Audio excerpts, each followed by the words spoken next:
25 million subscribers, 5 billion video views, over 14 million views for the last 18 videos. Every video in the past year got over 10 million views. Known for giving away money. We have 10 grand and some really hot peppers. Let's see who wants the 10 grand. One of the best ways to grow your own YouTube channel is to study other channels that are growing rapidly. A great example of rapid channel growth is MrBeasts' YouTube channel. We are about to go through this drive-through 1,000 times in a row. And if we don't complete the laps before the end of the day... So in this video, I want to reveal the secrets behind his rapid channel growth. Hi, my name is Drost. If you want to grow your audience on YouTube and generate traffic, leads, and sales on autopilot, hit the subscribe button and click the bell notification icon so you'll be notified immediately when I upload new videos. As you can see, he got over 14 million views for his last 18 videos. So what does YouTube want? It wants you to click on a video and watch it. Here are the top 3 metrics he focuses on to grow his channel. Number 1 is click-through rate. Number 2 is average view duration. And number 3 is average view percentage. I'll discuss each of these more deeply as I proceed. Click-through rate measures how often viewers watch a video after seeing an impression. So when a viewer sees your thumbnail and clicks on it, that's going to be the click-through rate. The more people that click on your thumbnail, the higher the click-through rate. So how can you improve the click-through rate? This depends on your titles, your thumbnails, and your content. Keep in mind that the click-through rate drops when the video is promoted a lot. This can occur when your video is first published, because your subscribers are the ones most invested in your video. So after 24 or 48 hours, your click-through rate might drop because non-subscribers are going to be watching your video. So what makes a great title? MrBeast emphasizes keeping your titles under 50 characters because the title will be cut off when watched from a phone in suggested videos. Also, you want to start your title with a good punchline. As you can see in the title of this thumbnail, surviving 24 hours on a desert island is much better than if you had 3 guys hanging out at the beach. Another point is to study other viral videos to see what they click. A stronger opinion in your title makes it more interesting, as I've just illustrated. For example, if the title is Why I Don't Like Bananas, that's not as strong as the title Why Bananas Are the Worst Food to Eat. So before you decide on a title for your video, you might want to think about getting a second opinion. Maybe you can ask your wife, your kids, or a friend. Here are some points about what makes a great thumbnail. Number 1, create multiple versions. When you create multiple versions of your thumbnail, you can always ask for a second opinion about which one might work best for your content. Later on, you can split test your thumbnails using TubeBuddy's A/B split testing feature. Another suggestion from MrBeast is to test your thumbnail before you upload it. You want to do this because suggested thumbnails on your phone look really small. You simply take a screenshot of the home page on your phone that shows suggested videos. Then you Photoshop your thumbnail over someone else's thumbnail. If your thumbnail doesn't look good at a tiny size, then people aren't going to click on it when viewing it from their phone. Your goal should be to double your click-through rate in suggested videos. Another point is that your title and your thumbnail should match and show as much emotion as possible. If you show your face in your thumbnail, add some expressions such as a smile, curious, bold, etc. Another point is to recognize patterns. Visit YouTube Analytics and YouTube Studio Beta and look at the videos that get a high click-through rate. Usually videos that get a high click-through rate attract a lot of traffic. Ask yourself what is it about the thumbnail or the title that cause viewers to click on it. Another point is to blur irrelevant space in your thumbnail. If you want to help viewers to focus on what's more important, you might want to blur the background and make your foreground stand out more. You can do this by cutting out the image of yourself and placing it in the foreground. This will make you stand out from the rest of the image. Another point is to use text only when necessary. Ask yourself the question, does it add a clickable factor if you're adding it? If you do add text to your thumbnail, only use a few words and don't repeat the title in the thumbnail. The less text, the better. Your thumbnail should visually explain the title. Audience retention helps you see how often each moment of your video is being watched as a percentage of total views. Rewinding and rewatching can result in values higher than 100%. Here's a good audience retention graph. You can see that almost 50% of the people watching the video watched it all the way through. The average view duration is 46%, so almost 50% of the people kept watching the video all the way through.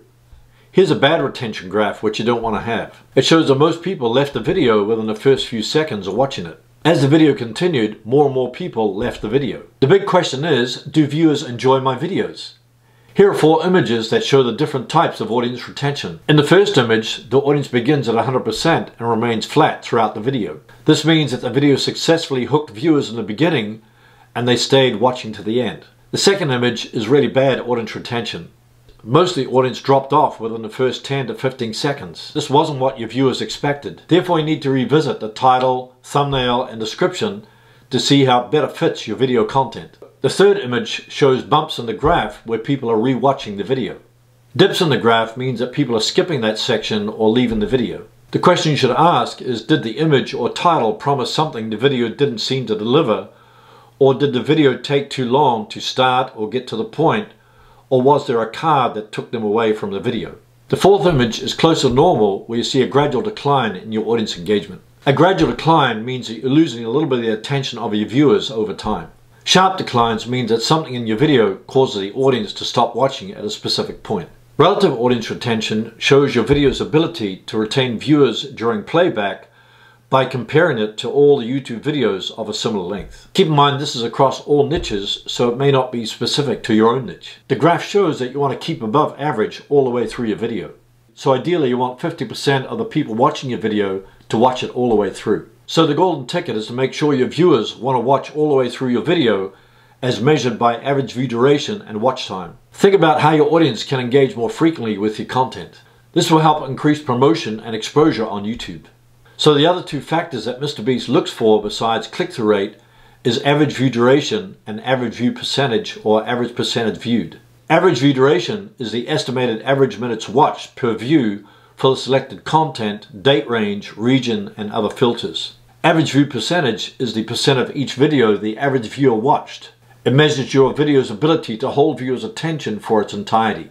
And when YouTube realizes your videos can hold people's attention, they'll reward it with higher search and recommendation rankings. So the key is to fulfill viewers' expectations. Average view duration starts with a great thumbnail and title. Initial drop-off kills the retention rate and it'll be impossible for your video to go viral. Therefore, you need to give viewers what they expect from your title and your thumbnail. Make sure you stay on topic throughout your video and don't have any dull moments. Give payouts at the end of your video by including an incentive. You can do this at the beginning of your video by telling your audience what to expect if they watch it all the way through. Keep in mind that everyone is different and everyone may have a different niche. Here are some thumbnail examples from MrBeast. In this thumbnail, he combined a few different images. For example, the window of his car was too small to see the girl in the drive-thru. Therefore, he removed the background and made the window larger so you could see the girl in the drive-thru. In this thumbnail, the background was too busy, so he just added a sign to represent the content in his video. Here are some tips for what makes a great idea. The idea has to be interesting enough to click and also entertaining for a long duration. MrBeast said he used to spend up to an hour a day coming up with a great video title. If you don't want to spend that much time coming up with a great title, just double the time where your main focus is. Here are some editing tips that will contribute to the growth of your channel. Number 1, your editing should be fast-paced. Remove any boring parts of the video that may cause your audience to click away. Number 2, front load the video. Place your good stuff at the beginning of the video to spark the interest of your audience. Number 3, the majority of your viewers are going to decide in the first minute whether they're going to watch the rest of your video. Number 4, make a good first impression. As I mentioned before, the first 15 seconds is crucial for your audience to keep watching your video. Therefore, you want to provide a great hook at the beginning to keep them watching. This could be a question, or you could tease them about what's coming up next. Number 5, maintain your story throughout the video. If you want to keep people engaged throughout your video, come up with a great storyline.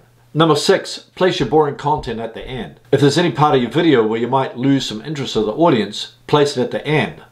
This is because the majority of your audience probably won't get to the end of your video. Here are some tips and tricks MrBeast used to grow his channel to 25 million subscribers. Number 1, only get advice from qualified people. It's best to find a few people you can trust that can give you the right advice. Number 2, go above and beyond with everything and your viewers will notice. What you focus on will be improved and people will notice. Number 3, don't directly copy someone. Keep in mind the things that work for MrBeast's channel may not necessarily work for the niche of your own channel.